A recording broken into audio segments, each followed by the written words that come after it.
Ella solo dibujó caras, hasta que un día dibujó una cara que nadie reconoció, porque pertenecía a un asesino.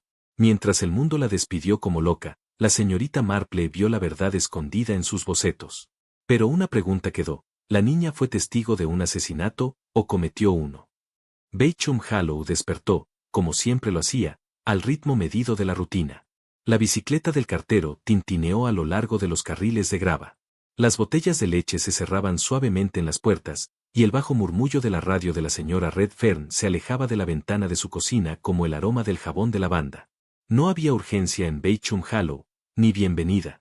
Aquí, la vida prefería el eco suave de la familiaridad, y el cambio era algo discutido solo cuando se refería a los setos recortados con demasiada frecuencia, o los bancos de la iglesia se movían por una pulgada. Los aldeanos, envueltos en cardigans y satisfacción, hablaban a menudo del clima, y rara vez de otra cosa. No era un lugar donde los misterios permanecían, excepto quizás en la extraña mirada lateral entre los vecinos con largos recuerdos.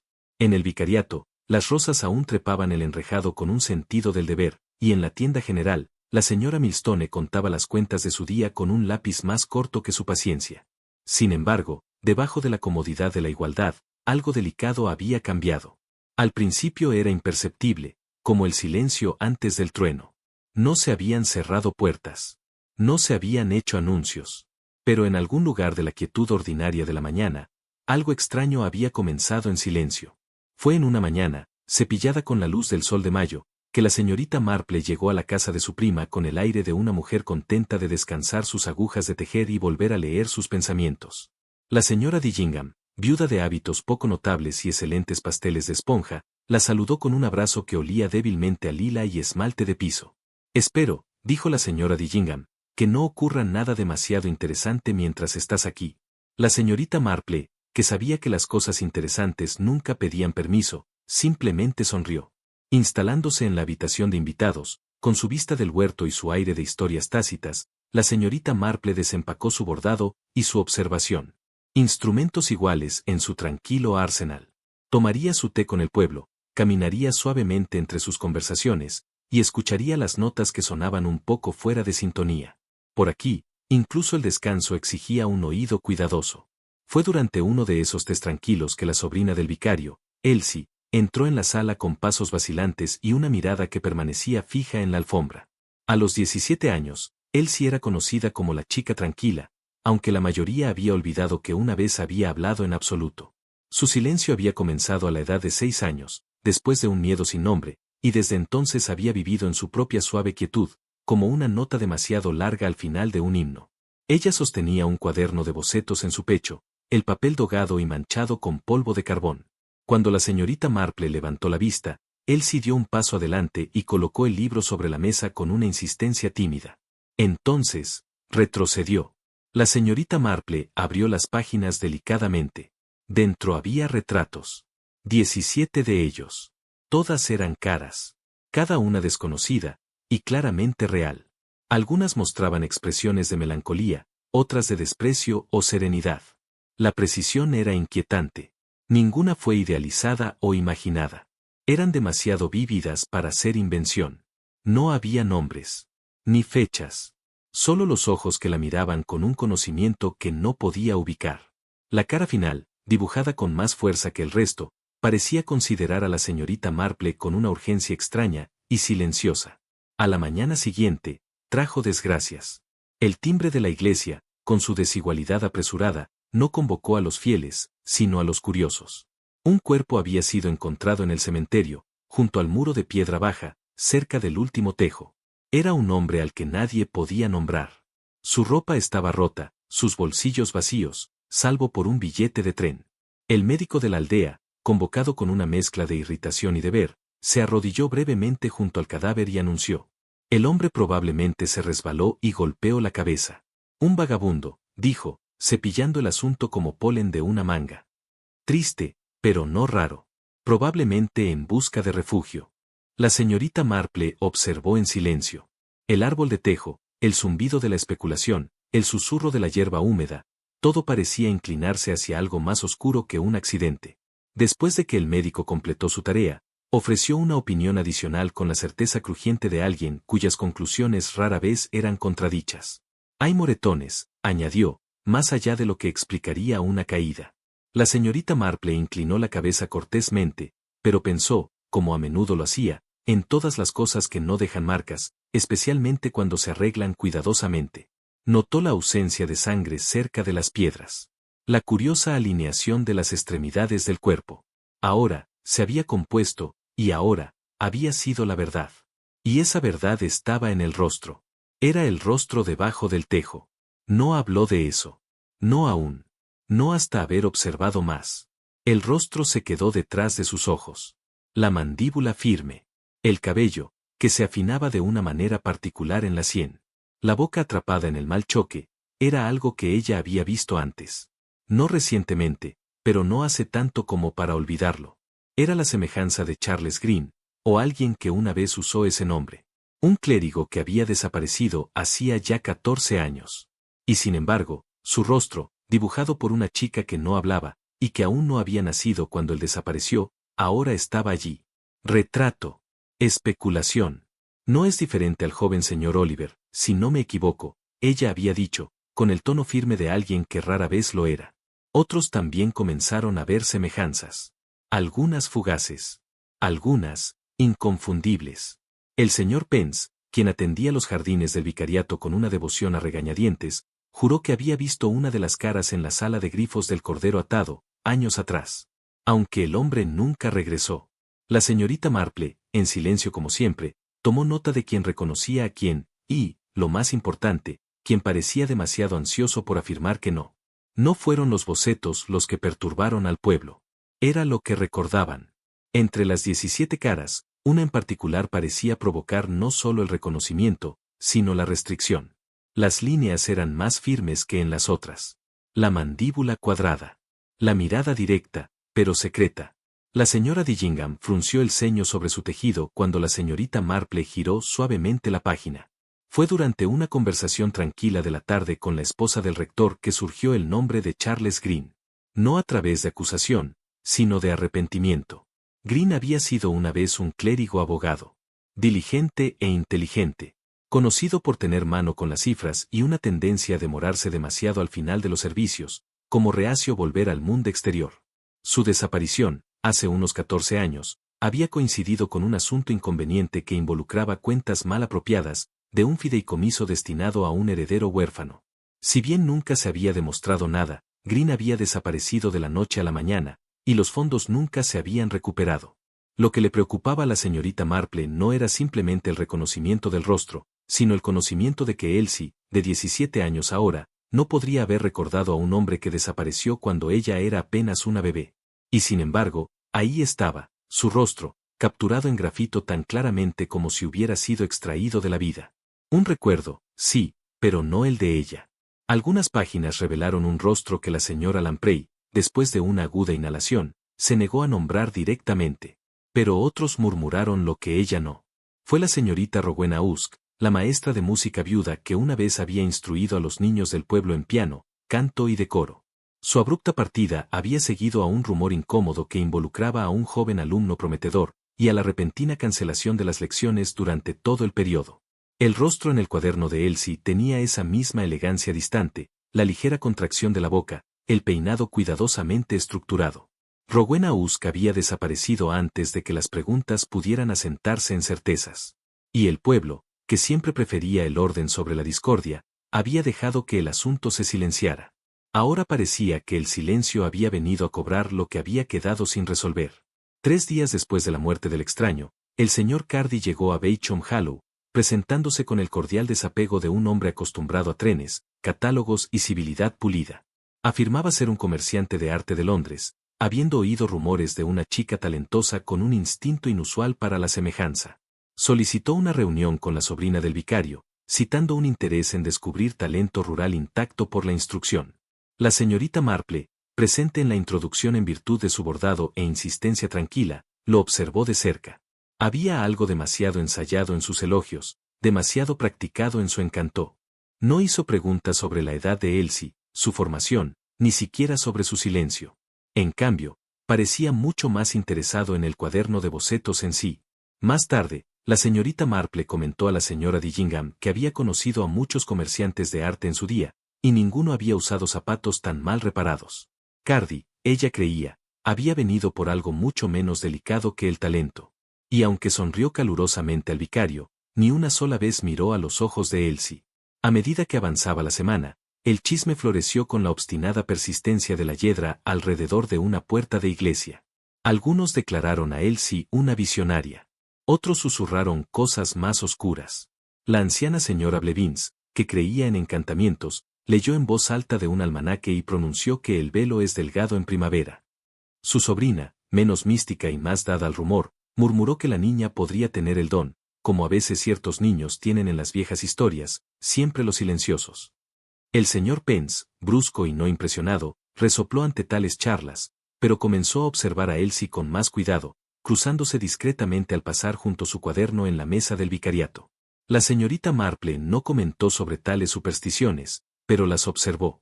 Porque no es la charla de fantasmas lo que importa, sino cómo se comporta la gente cuando comienza a creer en ellos. Y alguien en Beauchamp Hollow había comenzado a comportarse de manera muy extraña. Buscando claridad a través de recuerdos antiguos, la señorita Marple acordó visitar a la señorita Drummond, quien había servido como institutriz de Elsie en sus primeros años. Aunque ahora algo frágil y solo conectada tenuemente al presente, la señorita Drummond conservaba un recuerdo sorprendentemente vívido de las emociones. Sí, dijo suavemente cuando se le preguntó sobre el silencio de la niña. Sucedió después de la tormenta. Recordó que la niña fue descubierta fuera, cerca del seto vecino una mañana, empapada y temblorosa, negándose a hablar. Sin lesiones. Sin explicación. Solo con los ojos muy abiertos, llenos de algo que no supo describir. Y luego, nada. Silencio, año tras año. Ella vio algo, susurró la señorita Drummond. Creo que lo hizo, pero nadie quiso preguntar qué. La señorita Marple, levantándose para despedirse, se detuvo en la puerta de la sala y miró hacia atrás. A veces, dijo gentilmente, el niño no necesita hablar, si el pasado comienza a dibujarse. Esa misma tarde, el silencio se rompió, no por la voz, sino por el grafito. Elsie, que no había dibujado desde el hallazgo del cuerpo, salió de su habitación llevando el cuaderno. Su rostro estaba sereno, casi resuelto. Colocó el libro abierto sobre la mesa de la sala, y se retiró una vez más. La señorita Marple, sentada cerca, se inclinó hacia adelante. El nuevo dibujo era inconfundible, era el reverendo Hall. Su rostro estaba representado con sorprendente inmediatez. Benevolente, sí, pero no sin peso. Había un toque de carga en la frente, una cierta tensión sobre los ojos. La señorita Marple trazó el borde de la página con un dedo enguantado. Esto no era memoria. Era actual. Y deliberado. Un hombre aún vivo, dibujado entre los muertos. Y así, la pregunta cambió, no simplemente a quién había visto Elsie, sino por qué había elegido ahora verlo. La respuesta, la señorita Marple sabía, no permanecería esbozada en silencio por mucho tiempo. El reverendo Hall fue encontrado poco después de vísperas, desplomado con gracia entre los guantes de zorro que siempre habían sido su orgullo. Una taza de porcelana astillada descansaba junto a una mano, y el platillo, medio enterrado en el césped suave, llevaba el residuo de lo que alguna vez fue limón, y algo mucho más siniestro.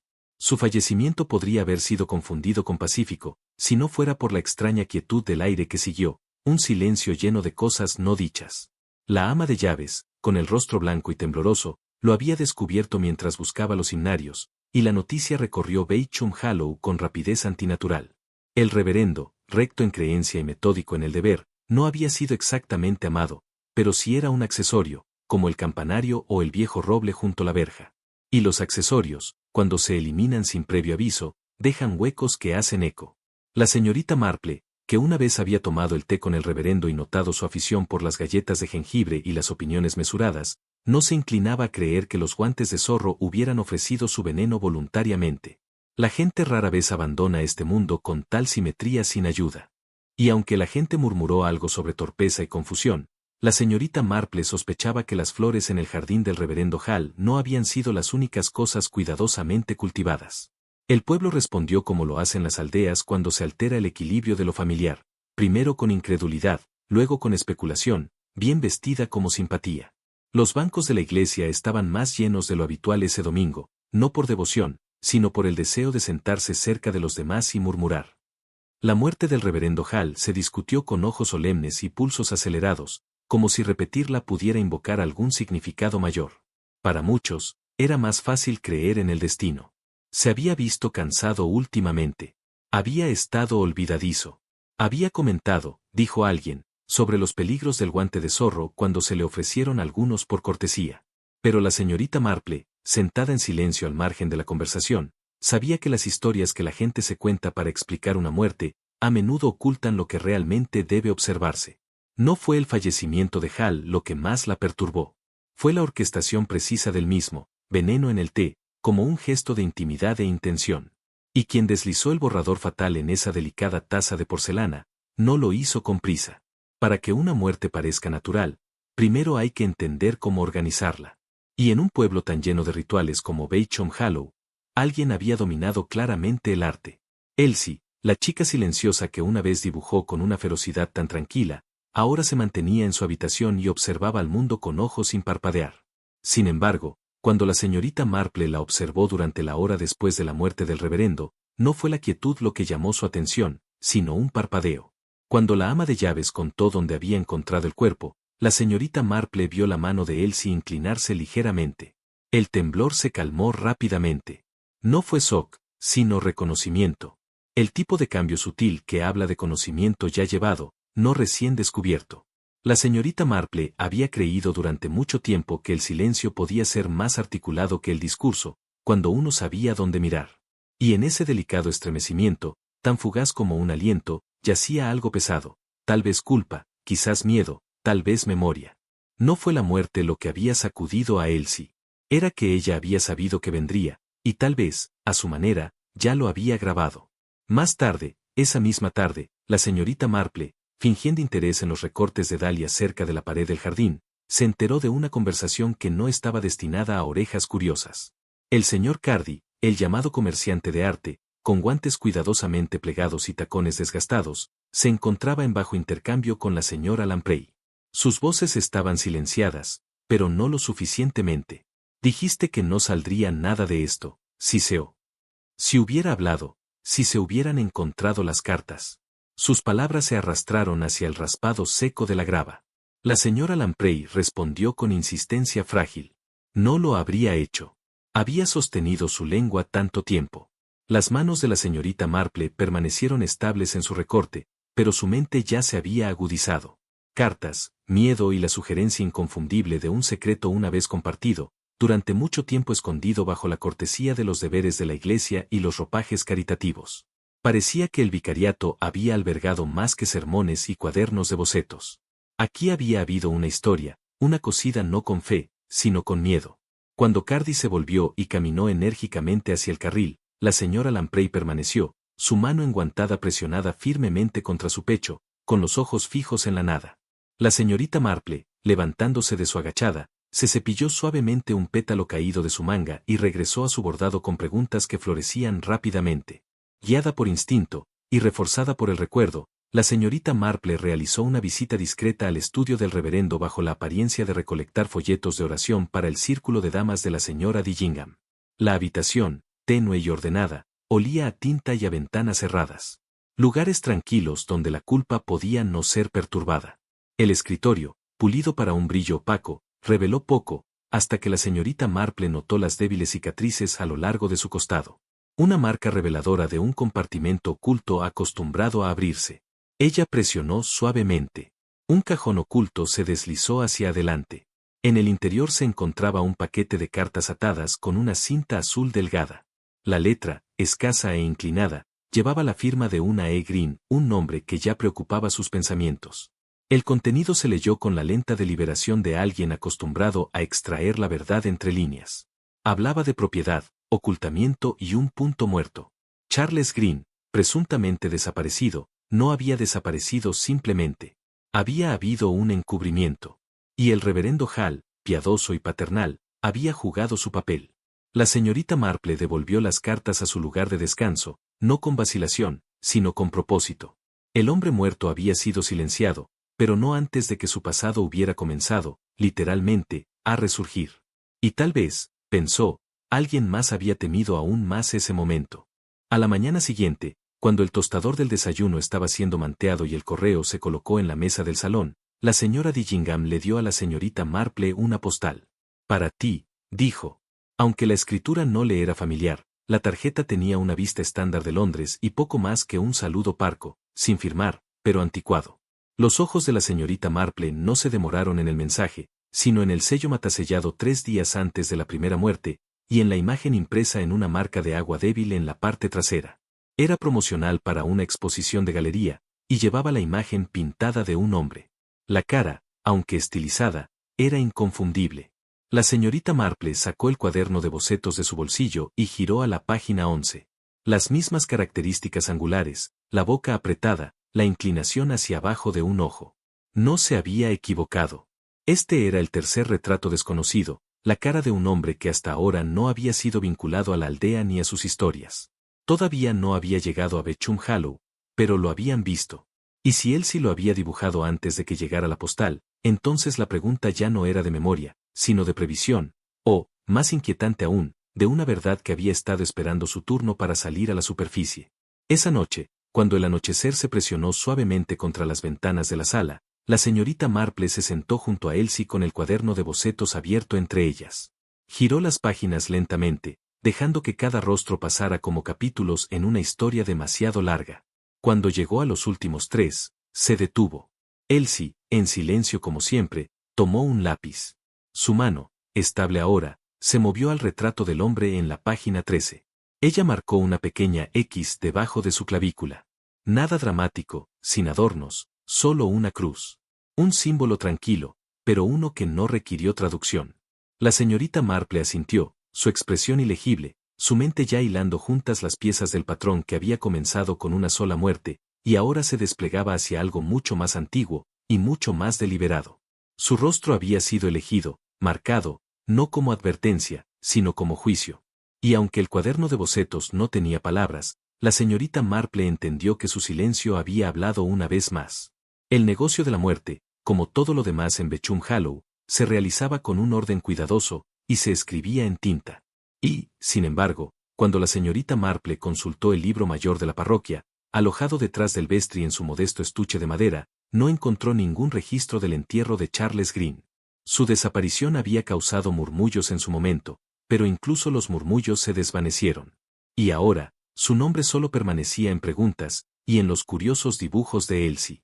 Giró las páginas amarillentas lentamente, rastreando las entradas que enumeraban décadas de bautizos, matrimonios y las tranquilas partidas de los aldeanos conocidos y olvidados. Pero para Charles Green, no había nada. Sin notación de muerte, sin número de parcela, ni siquiera una nota garabateada en el margen. Había desaparecido como si nunca hubiera existido formalmente. Tales ausencias, la señorita Marple sabía, nunca eran neutrales. O hablaban de omisión, o de intención. Y en su experiencia, la intención siempre era la mano más pesada. Pasó sus dedos a lo largo del borde del libro, reflexionando sobre el peso de un nombre sin registrar. Un libro mayor de la aldea puede parecer mundano, pero es la historia de su gente. Omitir un nombre no era simplemente un descuido, era borrarlo. Y alguien, hace todos esos años, se había esforzado para asegurarse de que Charles Green fuera enterrado en silencio. Ella habló con el señor Ebly, el actual sepulturero, que consideró la solicitud con la sospecha natural de alguien poco acostumbrado a preguntas de damas mayores con sombreros de paja. Después de un poco de persuasión, y una promesa de mermelada de ciruela, admitió que había una tumba sin marcar detrás del seto de saúco. No se usó, dijo, murmurando. Por lo que me dijeron, se cavó en orden, y luego se olvidó. Pero las fechas coincidían. Pasaron 14 años. A fines de octubre, durante una semana, la parroquia no había registrado muertes. La trama había sido preparada. Sin servicio, sin dolientes, solo el acto de cavar, seguido de silencio. El suelo había sido completado eventualmente. La hierba retrocedió sobre la tierra perturbada, y el recuerdo se escondió perfectamente con los demás. Los aldeanos preferían no volver a visitar. Sin embargo, su propia existencia contradijo al libro mayor. Alguien había esperado un entierro, hizo arreglos para ello, y luego se retiró sin formalidad. La señorita Marple se encontró mirando ese tranquilo parche de tierra con una intensidad poco común. A pesar de toda la devoción de la villa a la apariencia, nada enterrado realmente se quedaba, no si la verdad había sido perturbada en la excavación. Y esta tumba, sin nombre y olvidada, había comenzado a cambiar en las mentes de aquellos que alguna vez se habían alejado de ella. Los recuerdos más antiguos, la señorita Marple a menudo decía, no se mantenían en fotografías, sino en los rincones sin palabras de jardines y bajo la sombra de los árboles. Fue por debajo de uno de esos árboles que encontró al viejo Joel Tapp, que una vez había servido como el sepulturero parroquial, y ahora pasaba gran parte de su tiempo murmurando para él mismo sobre piedras y espadas. Su mente deambulaba como la hiedra en el muro de la capilla, pero en medio de su incoherencia, surgían fragmentos de algo más sólido. Noche de truenos, repitió como si recitara una oración. Cabé cuando no debía, luego me dijeron que no hablara. Miss Marple no ofreció preguntas, solo regalos. Los dedos de Joel jugaron con la cuerda de su abrigo, y luego agregó. Poco y la vio, ella lo hizo. Pensé que se estaba escondiendo, pero la vi debajo del seto. Ojos grandes. No lloró, solo miró. Su aliento apenas cambió, pero sus pensamientos saltaron. Una tormenta, una tumba cavada, un niño escondido, invisible, pero viendo. Él sí. Joel dijo, no más abuso, sus recuerdos ya se retiraban. Pero lo que importaba se había dicho. Esa noche, la noche en que se cavó la tumba sin marcar. Él sí había estado allí. Y lo que había visto se había acomodado en su silencio, como una semilla esperando florecer. Cuando la señorita Marple regresó a la sala de la señora Dillingham, abordó el asunto suavemente, cosiendo la pregunta en un comentario sobre el clima y los temperamentos de la infancia. La señora Dillingham, que había cuidado a Elsie en esos primeros años, se detuvo con la tetera a medio camino de la copa. Era la tormenta, dijo por fin, su voz tranquila pero firme. Fue entonces cuando cambió.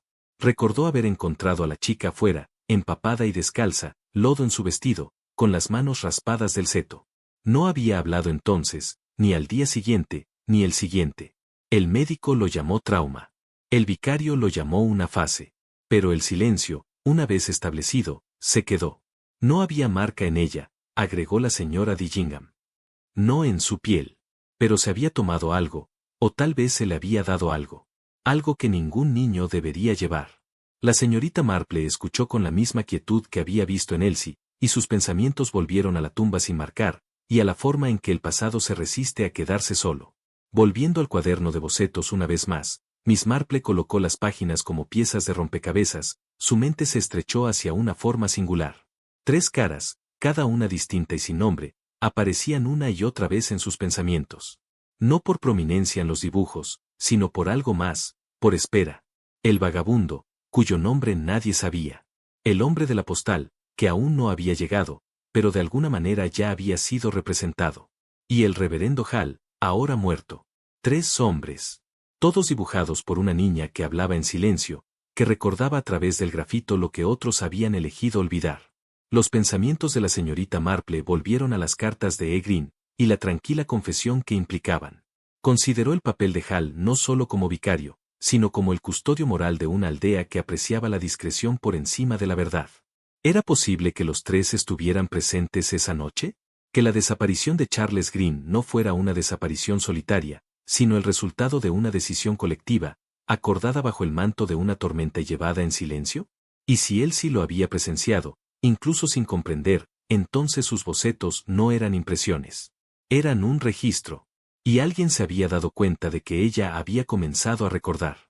El agente de la aldea, convocado por la insistencia educada, escuchó la teoría de la señorita Marple con el aire de un hombre que se complace en una exigente. Todo muy dramático, dijo con una risa rígida. Pero niñas, y dibujos. No es un cargo de asesinato. Habló de dolor, de imaginación, y de la influencia del clima en los nervios. Pero cuando la señorita Marple regresó al vicariato, encontró a Elsie sentada junto a la ventana, el cuaderno de bocetos abierto, el lápiz en la mano. Estaba dibujando, de nuevo. Y cuando la señorita Marple se acercó, vio el rostro formarse bajo los trazos cuidadosos. No era un hombre. Era una mujer. Moño de mediana edad, ordenado, débiles líneas de ceño fruncido. Era la esposa del agente. Nadie la había mencionado. Nadie había preguntado, pero Elsie la había dibujado de todos modos. Y al hacerlo, la señorita Marple pensó, había dicho más de lo que las palabras pudieron. Porque algunos silencios no son mudos, sino implacables. En el silencio que siguió, la señorita Marple revisó sus sospechas anteriores con respecto al señor Cardi. Su actitud siempre había parecido demasiado medida. Su interés, demasiado enfocado en la niña, en lugar de sus dibujos. Las cartas firmadas a Green permanecieron en sus pensamientos, particularmente las referencias a un hermano menor. Uno que se había ido a Londres, separado y olvidado. Y ahora ese hermano había regresado, no como un comerciante de arte, sino como un hombre que reclamaba un nombre. No con fines de lucro, sino por la verdad. Y tal vez, de alguna manera tranquila y tácita, por el bien de la chica que, sin saberlo, lo había conservado. Fue el timbre quien dio la alarma.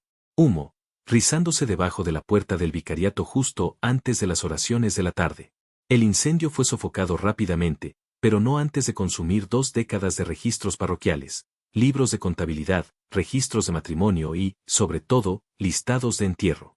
Un accidente, dijeron algunos. Una advertencia, dijeron otros. Pero la señorita Marple no dijo nada. Porque lo que realmente había desaparecido esa noche, no fue un libro. Fue un cuaderno de bocetos. El de Elsie. Desapareció de su cajón sin dejar rastro. Nadie había visto quién lo tomó. Pero la señorita Marple ya sospechaba que el fuego no había sido destinado a borrar el pasado, solo a retrasar su lectura. El cuaderno de bocetos, que durante mucho tiempo creyó perdido a las llamas que habían lamido en los bordes del vicariato, fue descubierto no por diseño, sino por providencia. Se había colocado, con curiosidad y con una prisa evidente, dentro del gabinete del campanero, escondido debajo de una tela de altar deshilachada, y oliendo débilmente a hollín y palo de rosa. La mayoría de sus contenidos se habían perdido, reducidos a un collage rizado de páginas quemadas y espinas ennegrecidas. Y, sin embargo, cuando la señorita Marple giró suavemente las esquinas chamuscadas, descubrió que 3 bocetos habían sobrevivido. No habían sufrido simplemente, se habían salvado.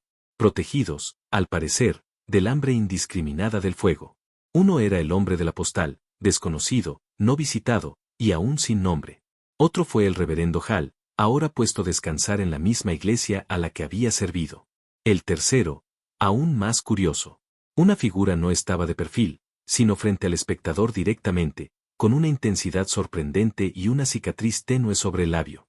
La mano de Elsie lo había sombreado de manera diferente, como si lo hubiera marcado para la importancia, incluso si ella no podía explicar por qué. La señorita Marple estudió las caras, considerando no solo quiénes eran, sino por qué se habían quedado, o más bien, por qué alguien se había asegurado de que permanecieran. Porque los incendios ocultan, sí, pero la elección conserva. Y alguien había elegido con mucho cuidado. Hay pocos lugares más reveladores que los áticos. Mientras los salones realizan y los estudios protegen, los aticitos olvidan.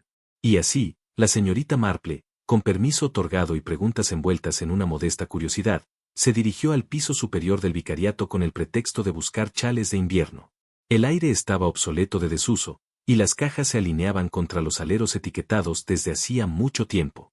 Pero no fueron los baúles, ni los himnos envueltos en lino lo que llamó su atención, fue el caballete, cubierto con una vieja cortina, de pie en la inclinación como si hubiera sido ocultado. Cuando retiró la tela, se encontró con un retrato al óleo. El rostro le resultó familiar al instante, la mandíbula cuadrada, la ceja contemplativa, y la misma cicatriz tenue que aparecía en el boceto sobreviviente de Elsie. No cabía duda de que ese era Charles Green. Y estaba fechado en 1912. La pintura había sido ejecutada con un grado de habilidad inusual para una casa de campo. Más sorprendente aún fue la inscripción en la parte posterior, escrita a mano y desvaída, para mi heredero legítimo, si alguna vez se restaura la verdad. Los ojos de la señorita Marple se entrecerraron. No fue solo el tiempo el que había enterrado a Charles Green, habían sido manos, vivas y deliberadas, las que también lo habían hecho. Su mano enguantada recorrió suavemente el marco de madera, sintiendo una irregularidad. La parte posterior, deformada ligeramente por años de cambio de temperatura, cedió bajo presión. Un panel se aflojó con un suspiro reacio. Detrás, cuidadosamente envuelto en tela de aceite, reposaba un pergamino doblado y un sobre con un nombre borrado de las conversaciones parroquiales. El testamento, aunque carbonizado en los bordes, era inconfundible, un legado de Charles Green, escrito de su puño y letra, dejando la totalidad de su patrimonio, propiedad, bienes y demás, a una hija no identificada nacida fuera del matrimonio. Siguió un segundo documento, un certificado de nacimiento. El nombre inscrito al lado de la madre era el de una sirvienta que una vez había trabajado en el vicariato. El nombre junto al padre, Charles Green. Y el nombre del niño, Elizabeth. Elsie. La señorita Marple se quedó bastante quieta por un buen tiempo. La niña que tantos habían convertido en juego de silencios, en realidad había heredado un legado que hacía mucho le habían negado, no solo de sangre, sino de verdad. El cuaderno de bocetos. El silencio. Los dibujos.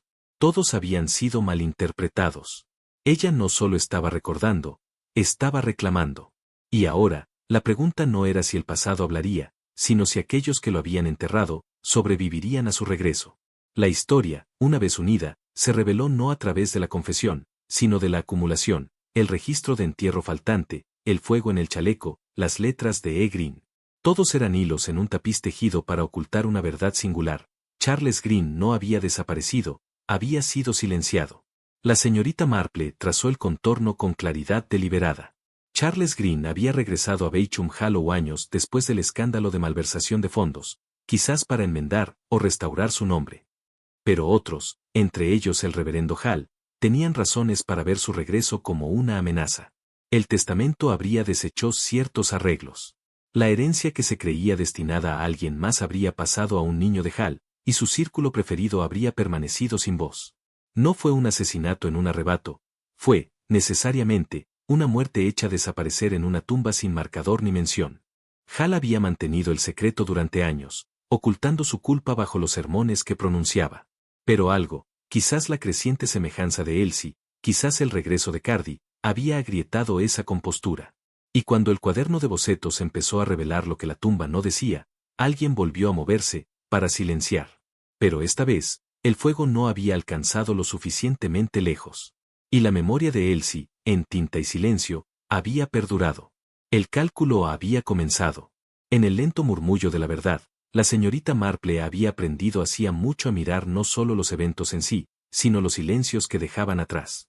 Y en el silencio de Elsie, profundo, prolongado, sin berrinche, había más que trauma. Había herencia. Los documentos hallados tras el retrato no fueron las únicas cosas ocultas en aquel ático. Entre los cuadros, había una página desgarrada de una vieja carta. Su tinta desvaída, pero el nombre Miriam aún legible. Miriam Green, un nombre vinculado durante mucho tiempo al escándalo, despedida en silencio, y nunca mencionada por aquellos que preferían su pueblo pulido y sin grietas. Miriam había sido una sirvienta, no mayor de 17 años, despedida el mismo año en que Charles Green desapareció. Más tarde se dijo que se había casado con un hombre en Gales, pero nunca hubo un certificado de matrimonio. Solo un bebé, nacido en silencio en el vicariato, y una vida reorganizada para ajustarse a la historia preferida por otros. La señorita Marple lo veía con claridad. Miriam había sido forzada a callar, a proteger un legado, a evitar la vergüenza, a obedecer la cruel tranquilidad de su tiempo. Y la pequeña Elsie, oculta esa noche tormentosa debajo del seto, lo había visto todo. Pero en su silencio, jamás lo había olvidado. El hombre conocido como el señor Cardi se había presentado como un extraño atraído por el arte. Sin embargo, fue su falta de curiosidad sobre el pueblo lo que llamó la atención de la señorita Marple. La mayoría de los visitantes preguntaban por la historia, los jardines, las costumbres. El señor Cardi solo había pedido ver los dibujos de Elsie. Cuando se le confrontó, suavemente, por supuesto, con una referencia a E. Green y el retrato familiar, no negó su conexión. Su tono era mesurado. Sus ojos, menos huidizos. Era, de hecho, el hermano menor de Charles, Edward. Separado de Charles tras una amarga disputa sobre el testamento de su padre, Edward había dejado Beauchamp Hollow en busca de fortuna. Solo regresó cuando comenzaron a llegar las cartas de Charles, divagantes, arrepentidas, confesionales. El cuaderno de bocetos. El retrato. Las cartas. Cada uno una pista que Charles había dejado para asegurarse de que la verdad, algún día, no fuera ignorada. Edward no había vuelto por venganza. Había regresado para restaurar el registro. Y para asegurarse de que Elsie recibiera lo que era suyo, la finca, el nombre, la dignidad de ser reconocida, no como una niña de silencio, sino de testimonio. Y cuando la señorita Marple lo vio hablar con el abogado, ella le creyó. Pero la creencia no cierra un caso. La señorita Marple nunca consideró a Edward Green un hombre violento. Había cálculo en él, sí, tal vez una vieja espina, pero no la desesperación que envenena una taza de té. El veneno había sido sutil, preciso, doblado en la rutina, administrado con una mano que temía más la exposición que la culpa. Y esa mano, la señorita Marple ahora creía, había sido local. No Edward, recién llegado y observado por todos, sino alguien que siempre había estado presente. Alguien que sabía lo que podría salir a la luz si se le presionaba demasiado. El miedo, sabía, era un motivo más agudo que la venganza. La venganza arde con drama. El miedo, se desliza, limpia, suaviza los bordes. Y quien había administrado esa dosis fatal, lo hizo no por odio, sino para evitar el desenterramiento de un secreto, que ya no podía contenerse.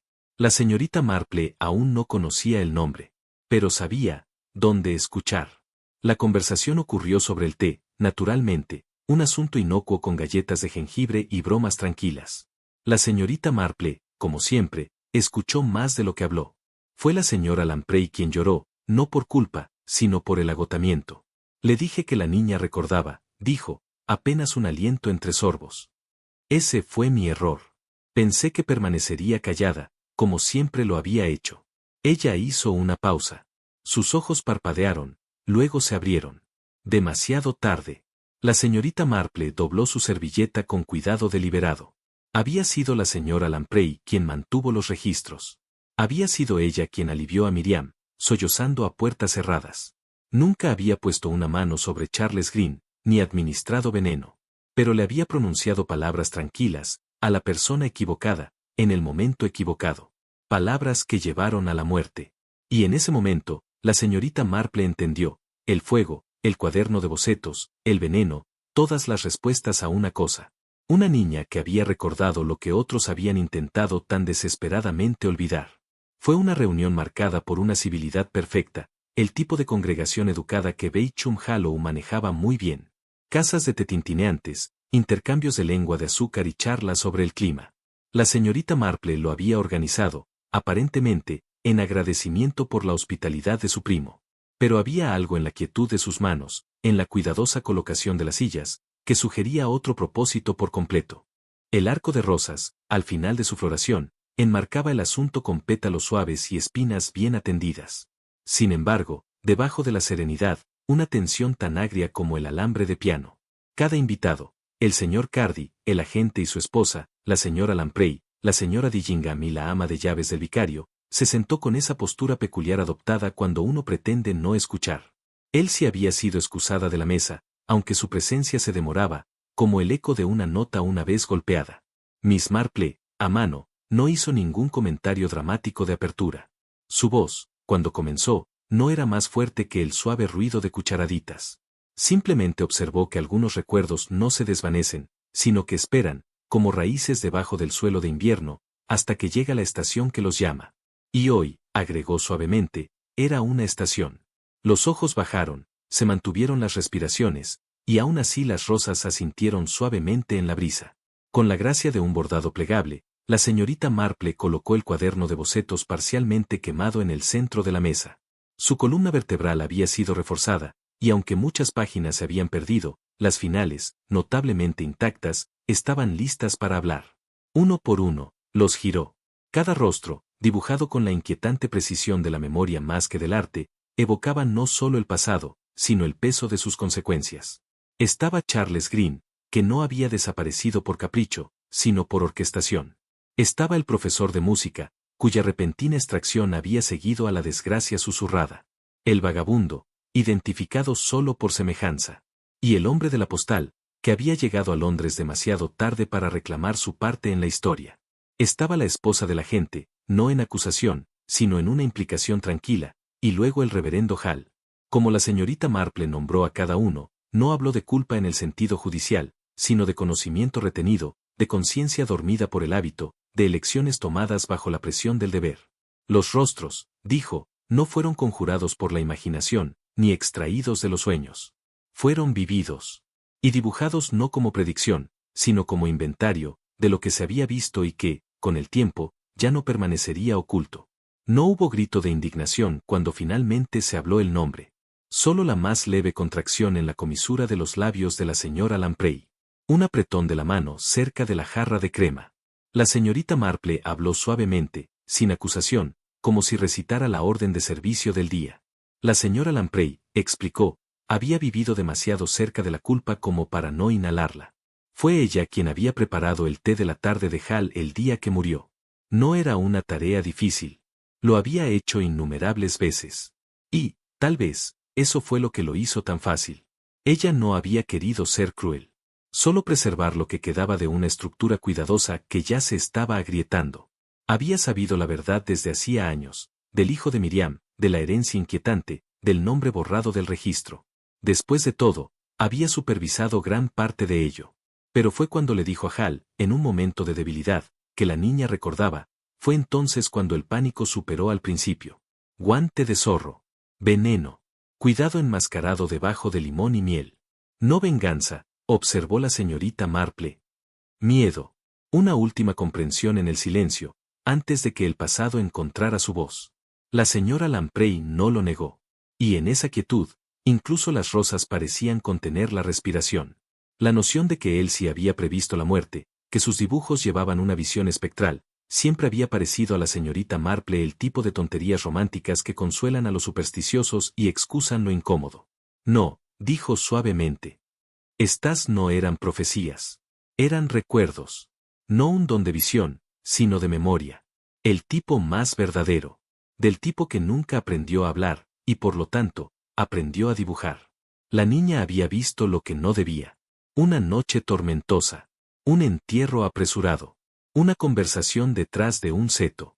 Su mente, demasiado joven para enmarcarlo en palabras, lo había capturado en forma y línea.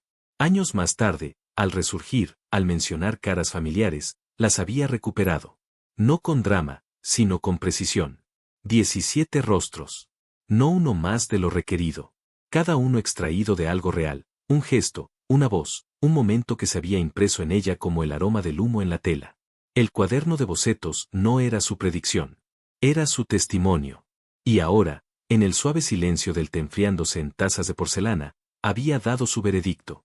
No de la ley, sino de la verdad. Y la verdad, señaló la señorita Marple, siempre llega, eventualmente. Incluso si viene en carbón, y silencio. En el silencio suave que siguió a la revelación de la señorita Marple, una comprensión más profunda comenzó a asentarse. No simplemente de culpa o complicidad, sino de la fuerza tranquila que lo había respaldado todo. El silencio de una niña, durante mucho tiempo malinterpretado como fragilidad, ahora revelado como resistencia. La mutidad de Elsie siempre había desconcertado al pueblo. Invitaba a la pena, a veces inquietaba. Pero nunca fue una aflicción. Había sido, desde el principio, un refugio. En un mundo donde los adultos organizaban la verdad para su consuelo. Donde el pasado era atendido detrás de setos y himnels. Su negativa a hablar había sido su resistencia. Había visto lo que ningún niño debería. Una tumba sin marcar. El llanto de una madre. Su traición envuelta en túnicas administrativas. Había entendido poco, pero recordado todo. En su silencio, se había negado a afirmar la mentira. Y en sus bocetos, años después, se había atrevido a desenterrar lo que otros habían aceptado olvidar por tanto tiempo. La señorita Marple, que entendía mejor que nadie que la justicia a menudo llega con el hogar, ahora veía a la niña, no como rota, sino preservada. No tocada por el daño, sino no tocada por el compromiso. Su silencio no había sido debilidad. Había sido una advertencia. Y ahora que la advertencia había hablado, a través de la memoria, del carbón y de la verdad, en los asuntos legales que siguieron, el proceso fue extrañamente rápido. Ayudado por la documentación que nadie había esperado, y el testimonio que ya no estaba dispuesto. La voluntad de Charles Green, conservada detrás de su marco pintado, tenía el peso de una intención demasiado precisa para ser descartada. Su hija, la madre de Elsie, había sido negada, pero no desheredada. Y, por lo tanto, a través de ella, la finca pasó, por fin, a Elsie. Fue el señor Cardy, Edward Green, quien se aseguró de que el asunto fuera manejado con una dignidad tranquila. No protestó por los hallazgos del abogado, en cambio, los aceptó con el alivio sereno de un hombre que había buscado, no ganar, sino corrección. Declinó cualquier reclamo personal, y en su lugar, propuso un fideicomiso administrado bajo su nombre, pero para el beneficio de Elsie. La casa, sus modestas inversiones y las pertenencias familiares seguirían siendo suyas. Más importante aún, su nombre sería restaurado, no como un adorno, no como un gesto, sino como un heredero legítimo. La señorita Marple, cuando se le preguntó en privado si creía que Edward había regresado por restitución o redención, respondió que tales distinciones rara vez están claras. Pero en este caso, tal vez ambos se habían logrado. Por una vez, la justicia no había llegado con fanfarria, había venido con pasos constantes, zapatos desgastados y la voluntad de recordar lo que otros habían elegido olvidar. En la mañana después de que la señora Lamprey fue llevada en silencio a esperar más preguntas, Elsie apareció en la sala con una hoja de papel fresca y un trozo de lápiz en la mano. Nadie había preguntado. Nadie había presionado. Se sentó, sin decir una palabra, y comenzó a dibujar. La señorita Marple observó desde el asiento de la ventana, su tejido descansando a su lado. Había algo ceremonial en el equilibrio de la niña, como si este acto final no requiriera aprobación, sino simplemente culminación. El retrato, cuando terminó, llevaba la redondez de la juventud, pero las líneas eran firmes, una franja, una curva de hombro, la más leve subida en la comisura de los labios, más pequeña que una sonrisa, pero inconfundible. Era la propia Elsie. Hasta entonces, ella había dibujado solo a otros, las caras recordadas, temidas, cuestionadas. Pero ahora, en este gesto tranquilo, se había colocado en la narración por fin. No como testigo, no como víctima, sino como yo. Cuando le entregó el dibujo a la señorita Marple, no habló. Pero la señorita Marple, que lo desplegó suavemente, no sintió necesidad de palabras. Por primera vez, la niña se había dibujado, y al hacerlo, reclamó su lugar entre los 17, una cara final, no de miedo, sino de paz. Más tarde ese día, cuando se despejaron las tazas de té y el jardín reanudó su silencio, la señorita Marple permaneció con el cuaderno de bocetos abierto en su regazo. Sus dedos acariciaron la página final, el carbón aún fresco bajo su toque. Miró debajo del arco de rosas, donde el sol y la sombra danzaban juntas, y murmuró. No a Elsie, que no estaba presente, sino al silencio que permanecía. Dime, querida, ¿a quién no has dibujado todavía? No llegó ninguna respuesta, pero la pregunta quedó suspendida, como un hilo en la brisa. Incluso con 17 caras completas, el pasado, pensó la señorita Marple, siempre deja espacio para una más. Mi querido Raymond, confío en que esto te encuentre bien, y no demasiado enredado en tus salones literarios o discusiones continentales sobre verso abstracto. Una vez me dijiste que un misterio concebido adecuadamente debería agitar no solo la mente, sino la conciencia. Y pensé en eso mientras ponía plumas sobre papel esta mañana. Baysham Hollow se ha vuelto silenciosamente hacia adentro, como las aldeas siempre lo hacen una vez que el polvo del descubrimiento se ha asentado. El reloj parroquial sigue su ritmo. El tendero envuelve su queso. Los setos permanecen perfectamente recortados. Pero debajo de todo, la tierra ha cambiado. Escribo no para describir el escándalo, sino para reflexionar. Me ha recordado, más que cualquier evento reciente, como la memoria y la justicia descansan, tan a menudo, sobre la persistencia tranquila de personas pasadas por alto. Una niña que no habla. Una carta sin leer. Un cuaderno de bocetos olvidado en un cajón. A menudo he creído que la justicia, en nuestro pequeño mundo, no se administra desde lo alto. Surge del tejido de la vida diaria. Chales remendados. Bulbos plantados. Comentarios escuchados al pasar. Y cuando la verdad emerge, no lo hace con estruendo. Murmura. Luego espera. Y finalmente, se asienta, como el polvo en un alféizar. Visible. Innegable. Extrañamente ordinario. Da mi cariño a Joan. Siempre tuya, cariñosamente, tía Jane. En su tranquilo post-scriptum a la carta, la señorita Marple dejó a un lado su pluma y consideró lo curioso que es la memoria.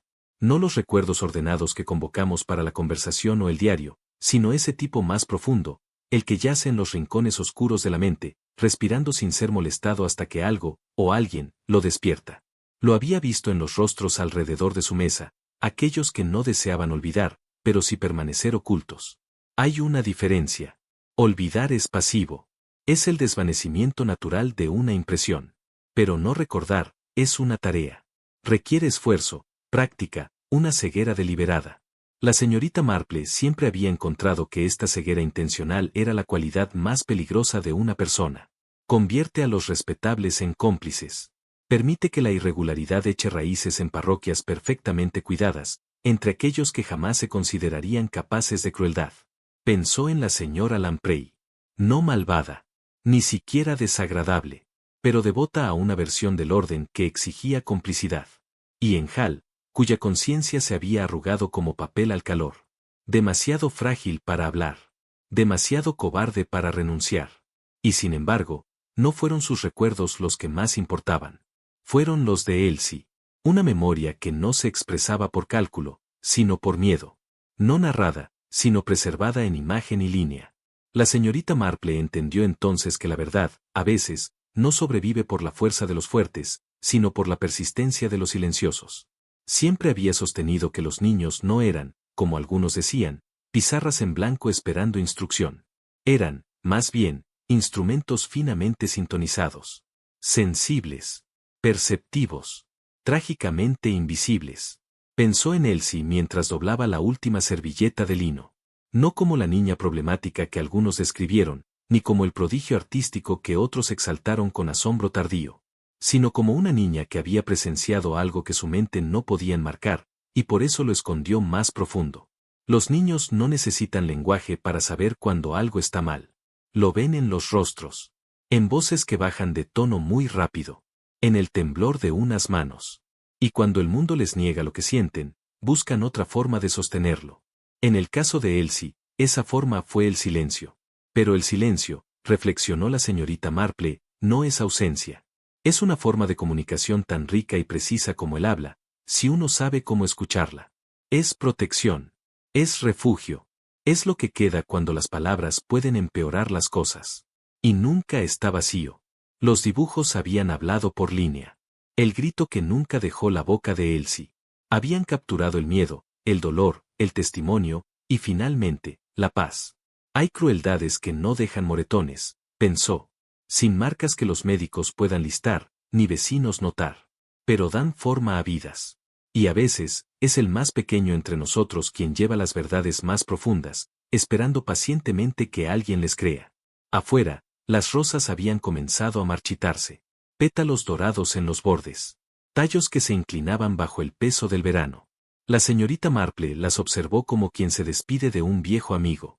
Habían florecido gloriosamente este año.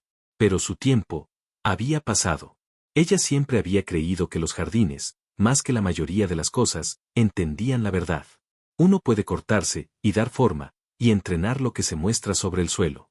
Pero debajo, en los lugares oscuros donde las raíces giran y la tierra recuerda, no puede haber engaño. Los secretos, reflexionó, eran muy parecidos a los bulbos perennes. Puedes olvidarlos durante una temporada o más, pero con las condiciones correctas, un poco de calor, un poco de lluvia, resurgen. En Bechum Hollow, el suelo había sido girado. No violentamente, no a toda prisa, sino deliberadamente.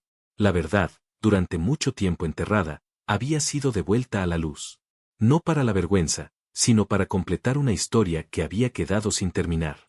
El arco de rosa, bajo el cual se susurraban las confesiones finales, ahora quedaba en silencio una vez más.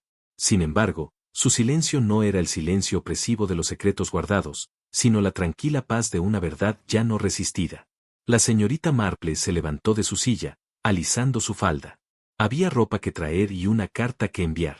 La vida, después de todo, no se detiene por las revelaciones. Pero se detuvo una vez más ante la ventana, mirando donde la tierra había sido perturbada y luego reasentada. Los jardines, pensó, nunca olvidan. Y resulta que las niñas que aprenden temprano a dibujar lo que otros se niegan a ver, tampoco lo hacen. La tarde se había doblado en uno de esos silencios suaves y profundos, tan propios de Inglaterra, roto solo por el débil tic-tac del reloj sobre la chimenea y el tintineo intermitente de la porcelana. La señorita Marple se sirvió una segunda taza de té y dejó que reposara un poco más de lo habitual. Después de todo, no había urgencia. En la luz suave, con el fuego ardiendo bajo y el aire ligeramente perfumado con turba y palo de rosa, se permitió el raro lujo de la calma. No la ausencia de pensamiento, sino la comodidad de los pensamientos que finalmente han encontrado su lugar. La justicia, en su experiencia, no siempre se sirve con simetría. Titubea, duda y a veces llega con los zapatos equivocados. Pero aquí, en Bechum Hollow, había llegado en su forma más gentil. No a través del mazo del juez ni de la oración, sino mediante la memoria restaurada, y el silencio finalmente respondido. No hubo juicio dramático, ni multitudes reunidas. Solo silencios tranquilos, y el sencillo desenredo de un tapiz tejido con demasiada fuerza. Se hablaron los nombres. Se leyeron las cartas. Y la verdad, tanto tiempo doblada y almacenada, se desplegó para ser vista y comprendida. La señorita Marple tomó un sorbo de su té, justo a la temperatura perfecta. Miró hacia el sillón donde descansaba su tejido, intacto desde la mañana. No necesitaba decirlo en voz alta, pero la idea llegó a ella con la calidez de la certeza. Algunas historias, pensó, no están destinadas a castigar, sino a devolver al mundo su forma adecuada. Y ésta, sintió, había hecho exactamente eso. Fue en ese momento, justo cuando colocaba su taza sobre el platillo, que un petirrojo apareció en el alféizar de la ventana. Regordete, alerta, con su pecho rojo hinchado como un modesto heraldo. Observó con esa desvergonzada inocencia tan peculiar de su especie. La señorita Marple lo notó de inmediato y se permitió una pequeña sonrisa. No de diversión, sino de reconocimiento. En la tradición del campo, se dice que los petirrojos llevan las almas de los perdidos, o anuncian algo nuevo. Ella nunca había sido de abrazar la superstición, pero la vida le había enseñado que ciertos símbolos, como ciertas verdades, insisten en regresar. El petirrojo inclinó la cabeza, como si la considerara con una leve curiosidad, antes de volar hacia el seto más allá, donde las rosas marchitas se aferraban a las ramas desnudas. El fuego dio un suspiro final, acomodándose en brasas. La señorita Marple, sola con sus pensamientos y su té enfriándose, sintió que el momento pasaba. No como un final, sino como una pausa. El pueblo continuaría, como siempre lo hacía. Habría nuevos chismes, nuevos pasteles por probar, nuevos patrones por observar en la manera en que las personas organizaban sus días. Pero algo había cambiado. Silenciosa y permanentemente, algo nuevo había comenzado. El correo llegó a la mañana siguiente, en su horario habitual. 2 circulares, un catálogo de una guardería, y un sobre grueso, sin dirección de retorno, pero con una caligrafía familiar. Dentro, cuidadosamente envuelto en papel de seda, había una hoja de cartulina doblada, y bajo ella, una nota de pocas palabras, pero con una claridad inconfundible. Para ti. La señorita Marple abrió el dibujo con cuidado. Las líneas de lápiz eran nítidas y seguras. El estilo era inequívocamente el de Elsie, sobrio pero expresivo, el tipo de trazo que parecía menos construido que recordado. Esta vez, sin embargo, el sujeto no era un extraño, ni una cara extraída de los largos pasillos de la memoria. Era la propia señorita Marple. Estaba de pie bajo el arco de rosa, su sombrero delicadamente sombreado, una taza de té en la mano. A su alrededor, 17 rostros sonrientes la rodeaban. No inquietantes, sino en paz. No eran figuras de un crimen. Eran personas recordadas con calidez, restauradas con gentileza. Elsie la había dibujado no como detective, ni como interrogadora, sino como testigo. Como alguien que había visto, creído y permanecido. La señorita Marple acarició la imagen con la yema de los dedos. No había vanidad en la semejanza. Solo un tipo de afecto que se había tomado su tiempo para llegar a la página. No dijo nada en voz alta, ni comentó a la criada que entró momentos después con una tetera fresca. Pero cuando colocó el dibujo en el cajón junto a sus cartas favoritas y flores prensadas, lo hizo con cuidado. Porque en ese boceto, más que adulación, había gratitud. Un gesto no de arte, sino de confianza. Y en esa ofrenda silenciosa, la señorita Marple sintió algo profundo. No un caso, sino un corazón. A veces, las voces más poderosas son las que no se oyen. En un pueblo donde el silencio una vez protegió al culpable, fueron los dibujos de una niña, un heredero olvidado, y la persistente calma de una anciana de St. Mary Mead los que sacaron la verdad a la luz. La justicia, como la señorita Marple siempre ha sabido, no se trata solo de veredictos. Se trata de memoria, de bondad, y del valor de nombrar lo que ha estado oculto. Y al final, cuando Elsie finalmente dibujó su propio rostro, no fue una profecía. Fue una restauración. Una señal de que algo roto había comenzado a repararse. Y eso, pensó la señorita Marple, sí que es algo sobre lo cual reflexionar.